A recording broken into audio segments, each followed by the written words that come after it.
Andiyan na si Ma'am Karen. Antayin lang po natin mga amigo. So ngayon po mga kababayan ko ay darating po si Ma'am Karen. Karen Davila at i-interviewin po tayo. So sabi niya nandito na raw po siya sa may Santo Cristo. At tinuro naman, alam naman yung daan kasi meron naman akong sinend sa kanila na Waze. So antayin lang po tayo.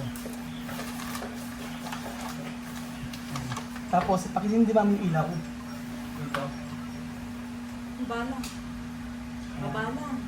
So antayin lang po natin mga amigo. Excited po ako.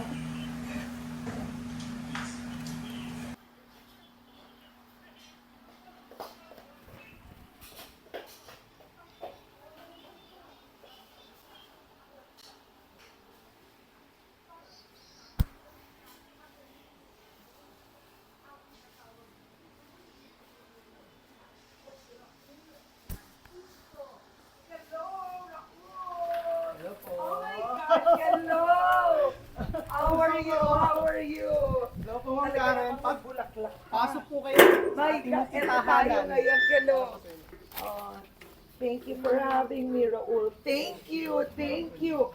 Grabe, ito ang OFW na nung umuwi sa Pilipinas, ang dala po niya, 6 na Afrikano. Isipin niyo yun na nag-uwi ng 6 na Afrikano. Inadapt po niya. Parang gano'n na rin yun. Adapt, inaalagaan. Pasok po kayo. So while this is, Ito po yung katas ng pagiging OFW po natin sa Equatorial Guinea. oo, 8 taon ka nag-OFW. So ito ang bahay na naipatayo mo. Galing, okay. Pasok po let's- kayo. Okay. Pasok po kayo sa ating magtahanan. Ay, ang ganda naman ito. Okay lang ba? Okay lang po. Okay. Wala problema. Ay, wow. Talaga naman. Pasok po kayo.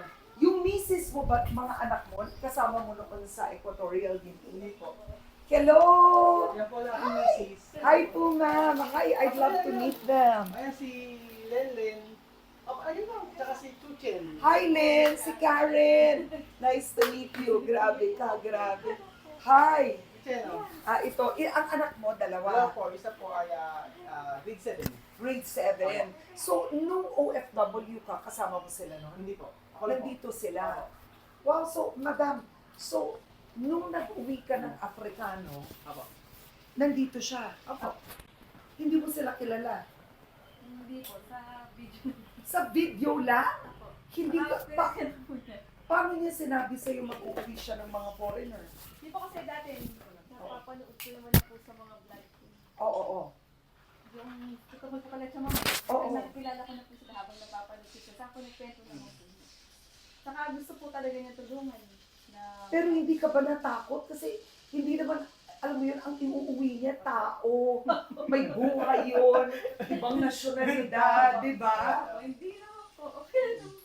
Wow, hindi mo sinabi, honey, baka naman yung pinaghirapan mo, maubos yun. Walang ganun ka.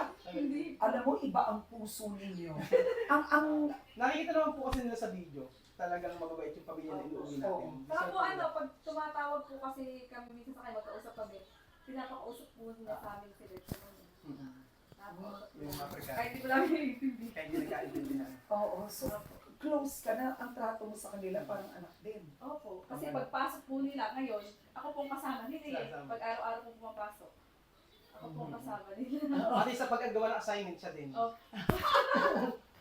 Okay. Alright. Sige, tour mo kami sa house. Siguro kayo na naman mag-tour. Sige po. Okay, kasama si Mrs. Okay. Sige. Pasok po kayo sa aming munting tahanan sa Pamilya Francisco po. Ayan po. Makikita na yung mga chismis ng bahay namin. Ma'am Karen, ito po yung pinatayo natin na katas po namin yan ng vlogging. Wow! So, ano ito? Bali, bahay po ng mga Afrikana at para po siyang style apartment. So, apartment style, investment mo na rin. Aba. Pero dito nakatira yung mga Africans na Apo. kumbaga inadopt at Apo. inaalagaan mo. Apo. Hello! Hello! Hello! Wow, I wanna meet them. Ayan po.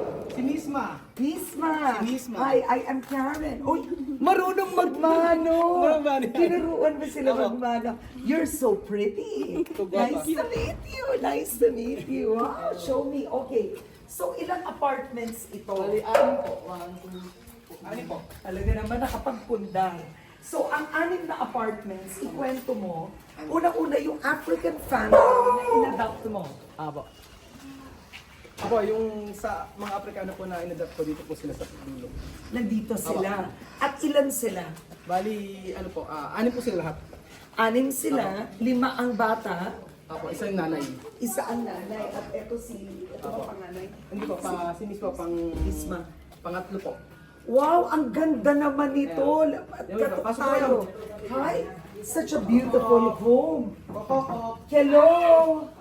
Hi, wow. Look at that. Welcome to the Philippines. Hi. You are? Oy, kamusta na, ma? What is your name? My name is Sophie. Hi, Sophia. I am Karen. Mano? Nice to ano daw? Wow! Magaling And Alima. Alima, Si I am Karen. Oh, Ano? lahat sila marunong Si magmano. Vivian. Si Vivian. Hi, I'm Karen. Oh, Si Amir. nito. Amir, come here. Ay, si Amir. Amir, So, lahat sila ay magkakapatid. Opo, lahat. All 5 of them magkakapatid. Lahat sila magkakapatid. Yes. And ito ang Ano yung nanay? nanay. Si Hi, Chomel. I'm Karen. What is her name? What is her name? My name is Tia Mame. Tia Yeah, Mame. Okay. Why did you want to move to the Philippines? Porque to kere venir aquí. Yo quiero vivir aquí para atravesar otro mundo como mi país también. Sabi na po niya para ma-experience yung ibang bansa naman. Oo. Ibang mundo naman nila. Ganun po. Ilan ba ang anak niya? Nila 20 po. 17 ang anak niya. You have 17 children? 17 children. Wow. 12 po yung nabuhay. 12 are alive and 5 ang namatay. Opo.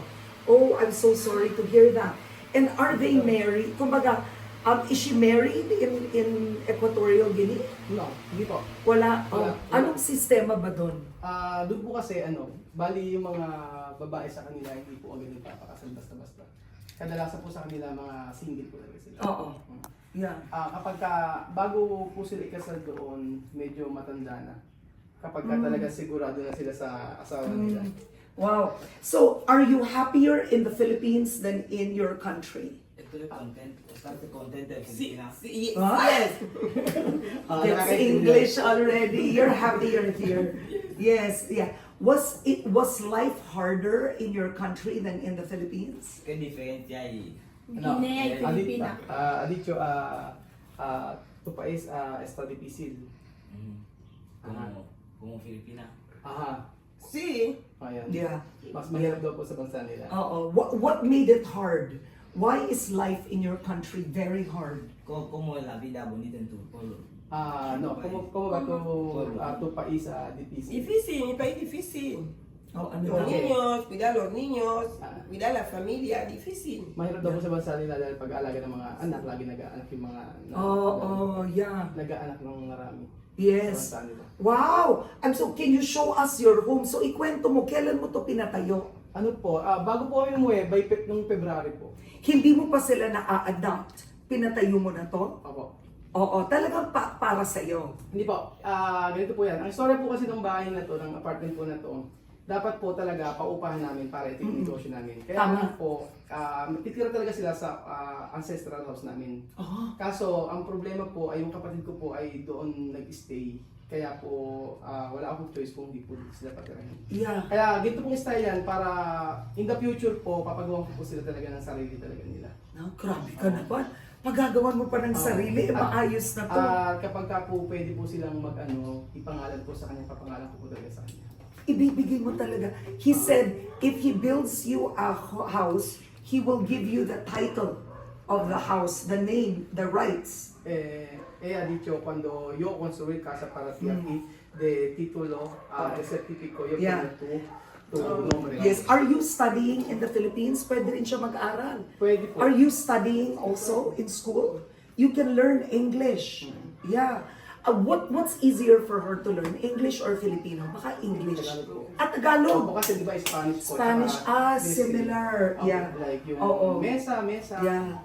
Okay, pakita mo naman. So, nung na-meet mo sila, wala silang Wala po. fridge noon. Isa-isa. Oo, wala sila noon dito sa And then, nag-start na po tayo magpagawa ng paupahan para sa kanila at saka bahay na pinangalan po natin Casa Pilipina. Ang galing mo naman. So, nagpatayo ka sa Africa din. Aba, nagpatayo po. Ng maliliit na bahay for them. Aba. At saka po, Sino nakatira doon ngayon? yung iba po pinauupahan niya ngayon para na mag-earn po ng money. Alam mo, napaka-inspiring ng tao nito.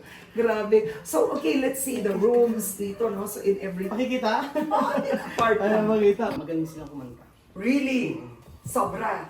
Okay, can you tell them to sing? Vamos a cantar una canción. Canción de iglesia. Le doy las gracias, ha?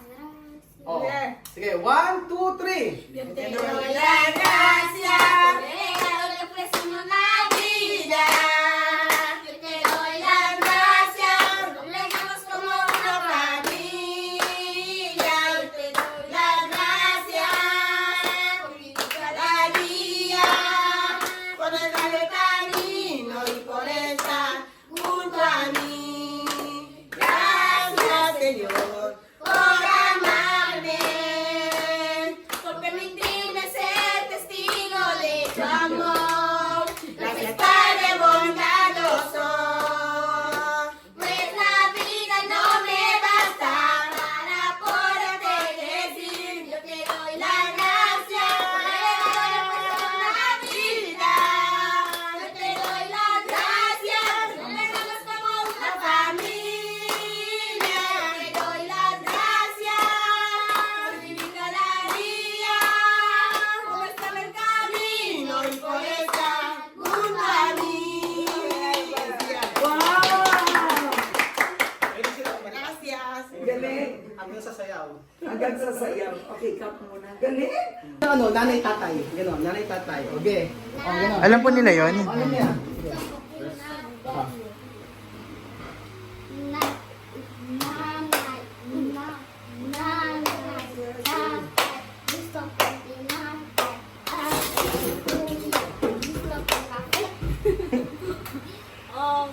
Do you know Filipino words? What do you know? Filipino words. Tagalog. Tagalog. Ehemplo. Comer. Kain. Oh, what else? Thank you. Salamat. Salamat po. Salamat. Tapos ano yung, maraming salamat. Ano yung water. Tubig. Water. Tubig. Tubig. Stop. Ano yung stop? Stop it. Stop na. No, yung Tagalog. Stop. Stop. Tagalog. Oo. Stop. Tumigil ka. Ayun. Paano yun? Stop play. No. Wait. Wait. Tama na. Wait lang. Ano? Wait lang. Ano wait lang? Ano lang? Ano sa Tagalog ng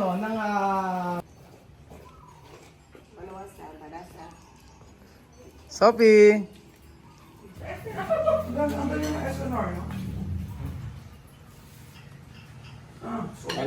Sige po, kumain na po kayo.